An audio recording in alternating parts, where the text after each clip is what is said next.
अस्सलाम वालेकुम everyone. This is D3 और एक्सरसाइज 12 और उसका क्वेश्चन नंबर एक्सरसाइज 12 है, उसका क्वेश्चन नंबर 1 हम कर रहे हैं। देखें, ये सिमिलैरिटी और कॉन्ग्रुएंस वाले टॉपिक्स हैं। पहले इसकी थोड़ी सी थ्योरी समझ लेते हैं। देखें, जब भी कभी आपके पास एरिया मालूम करना होता है तो आपको एक फार्मूला दिया जाता है 1/2 बेस एरिया इंटू हाइट का। बट इस तरह की सिचुएशन में जब आपके पास कुछ ऐसी कंडीशन आ जाती है कि जिसमें ये राइट एंगल ट्राइंगल नहीं होते हैं या किसी किस्म की ऐसी इरेगुलर शेप होती है जिसके फार्मूले डिफाइंड नहीं होते हैं, तो फिर वहाँ क्या सूरत हाल होती है, वहाँ क्या किया जाता है। देखें, हमारे पास जब भी कभी दो सिमिलर शेप्स होती हैं ना, सिमिलर शेप्स के बारे में क्या होता है, सिमिलर शेप्स कैसे पता चलती हैं उसके बारे में बाद में बताता हूँ मैं। लेकिन सिमिलर शेप्स को सॉल्व करने का जो फार्मूला होता है वो कुछ ऐसा होता है, एरिया ऑफ 1/एरिया ऑफ 2। मतलब जो भी आप चाहें, एरिया 1 ऊपर ले लें, एरिया 2 आप ऊपर ले लें, लेंथ 1, अच्छा जब एरिया 1 ऊपर लिया जाएगा तो लेंथ 1 ही ऊपर ली जाएगी, ठीक है, या साइड या वॉट एवर, जो भी हाइट कुछ भी दिया होगा, डेप्थ भी दी जाती है बाज़-औक़ात, वो कंडीशन पे डिपेंड करता है। और यहाँ एरिया है इसलिए साइड पे यहाँ हम स्क्वायर लगाएंगे, ठीक है। अब क्या करना है कि हमें कैसे पता चलेगा कि दोनों सिमिलर शेप्स हैं कि नहीं। देखें, जब दो एंगल्स बराबर हो गए, एक तो एंगल ये है और एक एंगल ये है, ये दोनों इक्वल्स हैं आपस में, और एक एंगल ये है और एक एंगल ये है, ये दोनों इक्वल्स हैं। तो जब दो ट्रायंगल्स के दो एंगल इक्वल हो गए तो इसका मतलब तीसरा एंगल भी बराबर हो जाएगा। जब तीनों एंगल बराबर हो गए तो इसका मतलब दोनों शेप जो है आपस में सिमिलर है, सिर्फ साइज का फ़र्क है। अच्छा, अब हमने निकालनी है एरिया 2। एरिया 2 निकालना है, सिर्फ इसमें बहुत सिंपल है, कोई मुश्किल नहीं है, सिर्फ वैल्यूज़ पुट करनी है। एरिया 1 दिया हुआ है 64, मैंने यहाँ लिखा 64। एरिया 2 मुझे नहीं गिवन तो मैं यहाँ एरिया 2 लिख देता हूँ। आप चाहें तो एरिया 2 ऊपर लिख सकते हैं, ठीक है। अब एरिया 1 लिया है 64 तो उसकी साइड ही लूँगा 8 और यहाँ पर इसकी साइड लूँगा 2 और इन पर चूँकि स्क्वायर है इसलिए इस पर स्क्वायर भी लगा देंगे। स्क्वायर खोलने से पहले हम इसे काट देते हैं, 2 1 ज़ार 2, 2 4 ज़ार 8, ठीक है। अभी हमारे पास बन गया area 64 upon area 2 is equals to, अब यहाँ बताया था 4/1, 4 का स्क्वायर होता है 4 4 ज़ार 16 और 1 का स्क्वायर 1 लेने की ज़रूरत बिल्कुल भी नहीं है। अच्छा, 16 1 ज़ार 16 होता है और 16 4 ज़ार 64 होता है, ये ऐसे भी कट सकता है। और दूसरी सूरत हाल में आप यहाँ लाते डिनोमिनेटर में लिखते फिर आप काटते, एक ही बात थी।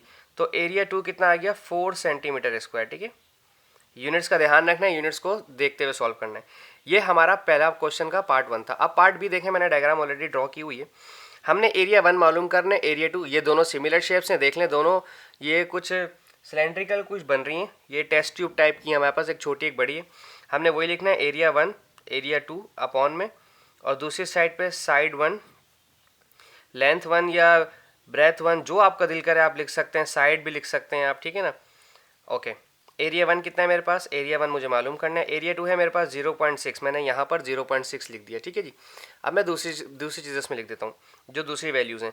लेंथ 1, जब एरिया 1 मालूम कर रहा हूँ, एरिया 1 ले रहा हूँ तो उसके सामने उसी की साइड ली जाएगी विच इज़ 0.4 और नीचे उससे लिया जा रहा है 0.2, ठीक है। और इस पर स्क्वायर भी है, आप जानते हैं। अच्छा, ये पेपर 1 में क्वेश्चन आता है, इसीलिए इसको थोड़ा सा मैं आपको एक्सप्लेन कर दूं कि क्या सूरत हाल है कि जब पॉइंट के बाद एक नंबर है ऊपर और पॉइंट के बाद नीचे भी एक ही डिजिट है तो ये दोनों पॉइंट आपस में रिड्यूस हो जाते हैं, कट जाते हैं, ठीक है। पॉइंट पॉइंट से कट जाता है, सिर्फ 4/2 बचता है, ठीक है। फिर 2 1 ज़ार 2, 2 2 ज़ार 4 हो जाएगा। तो एरिया 1 इक्वल्स टू, नीचे 0.6 है, ये 2 1 ज़ार 2 हो गया, 2 2 ज़ार 4, 0 पॉइंट आपस में कट चुके हैं और 2 2 ज़ार 4 हो गया, ठीक है। अब 4 को इससे मल्टीप्लाई करवाना है, 6 4 ज़ार 24, तो 2.4 लिखेंगे आप, ठीक है। 24 कोई नहीं लिखेगा। एरिया 1 आ गया 2.4 मीटर स्क्वायर, ठीक है। ये इस तरह के क्वेश्चन होते हैं, पेपर 1 में आते हैं, आपके पास परमिशन नहीं होती कि आप कैलकुलेटर को इस्तेमाल करें, ठीक है। अब हम इसके पार्ट सी की तरफ जाते हैं। देखें, पार्ट सी भी बहुत आसान है, इसका पार्ट सी में कोई मुश्किल बात नहीं है। एरिया 2 मालूम करने का है। अब मैं देखें एरिया 2 पहले लिख रहा हूँ, ठीक है।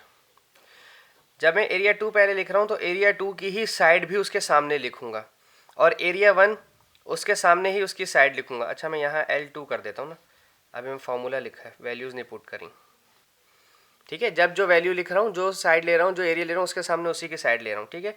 एरिया 2 की जगह एरिया 2, एरिया 1 की जगह 125, जो कि उसने शेप में गिवन है 125, ठीक है। और दूसरी साइड पे लेंथ 2, एरिया 2 था तो लेंथ 2 उसी का लेना पड़ेगा, 6 सेंटीमीटर, 6 ले लिया। और एरिया 1 जो कि डिनोमिनेटर में लिया है तो उसकी L1 डिनोमिनेटर में यहाँ लिखा हुआ है 15 और इस पर स्क्वायर भी है। ये दोनों 3 के टेबल से कटते हैं आई गेस ना, 3 2 ज़ार 6 और 3 5 ज़ार 15। अब 2 का स्क्वायर खोला तो 4 और 5 का स्क्वायर खोला तो 25 और ये 125 डिवाइड करा था, अल्टीमेटली यहाँ पर आकर ये मल्टीप्लाई करेगा, एरिया 2 निकल आएगा। कैसे निकलेगा, 25 वन ज़ा 25 और 25 5 ज़ा होता है ना 125 और 4 5 ज़ा 20, दिस इज़ 20 सेंटीमीटर स्क्वायर। ठीक है जी, ये एरिया 2 आपका आ गया। आई डोंट थिंक सो कि ये गलत हो सकता है, क्योंकि और अगर कोई कैलकुलेशन में मुझसे मिस्टेक हो गई तो मैं कुछ कह नहीं सकता, क्योंकि बाज़ औक़ात क्योंकि मैनुअली कर रहा होता हूँ वीडियो बनाने की। ओके जी, अब हमारे पास है नेक्स्ट पार्ट इसका एरिया 1 मालूम करना है। ठीक है जी, हम एरिया 1 लिख रहे हैं। अब देखें, मैं थोड़ा सा डायरेक्ट करके दिखाता हूँ आपको। एरिया 1 और उसके सामने उसकी साइड, ठीक है। एरिया 2 48 है, तो मैं यहाँ नीचे 48 लिखूँगा और उसके सामने उसकी साइड विच इज़ 8 और इस पर स्क्वायर ले लिया जाएगा। चूँकि पेपर 1 का क्वेश्चन होता है, आपको प्रैक्टिस इतनी होनी चाहिए कि आपको बार बार फार्मूला ना लिखना पड़े। वैसे एक दफ़ा तो आता है पेपर में आपके एक सवाल तो फार्मूला मेंशन करते हैं तो ज़्यादा बेहतर है। 4 2 ज़ा 8, 4 3 ज़ा 12। क्योंकि ओ लेवल्स के पेपर में ये होता है कि अगर आप फार्मूला मेंशन कर देते हैं 3 3 ज़ा 9 और 2 2 ज़ा 4, तो आपको मार्क्स मिलने के चांसेस ज़रा ज़्यादा हो जाते हैं। 48 डिवाइड करा था, वहाँ जाकर मल्टीप्लाई किया, 4 1 ज़ा 4, 4 12 ज़ा 48 और 9 12 ज़ा पता नहीं कितना हो जाता है, 9 2 ज़ा 18, 9 1 ज़ा 9 और 1 10, 108 सेंटीमीटर स्क्वायर। ठीक है जी। अच्छा, अब ये आ जाता है कोनिकल शेप है, ठीक है। और इसमें एरिया 2 मालूम करना है, तो हमने पहले एरिया 2 लिखूंगा मैं और उसके नीचे एरिया 1 जो कि उसकी वैल्यू है 12 लिख दिया। और यहाँ पर चूँकि स्क्वायर आएगा, क्योंकि साइड जाएंगी, एरिया 2 पहले लिखा है तो उसकी साइड ही 6 मीटर है, वो लिखी जाएगी। और एरिया 12 एरिया 1 जो है वो नीचे लिया गया था तो उसकी साइड भी नीचे ली जाएगी। इन्हें रिड्यूस कर दें, 2 2 ज़ा 4 कर दें, 2 3 ज़ा 6, 3 का स्क्वायर हो जाएगा 9 और 2 का डबल करेंगे, 2 2 ज़ा 4, 12 डिवाइड करा था, यहाँ जाकर मल्टीप्लाई करवाएगा, 4 1 ज़ा 4, 4 3 ज़ा 12 और 9 3 ज़ा 27, ये आ गया 27। चूँकि मीटर में है इसलिए मीटर स्क्वायर लिखेंगे। आखिरी पार्ट बहुत इंपॉर्टेंट, ये है पी टाइप वाला। इसमें आपको क्या कहा जा रहा है, इसमें आपको साइड में पी दे दी गई है। कुछ नहीं, वही कॉन्सेप्ट है, एरिया 2 रखना है, एरिया 2 ऊपर और एरिया 1 है 24 वो नीचे रखें।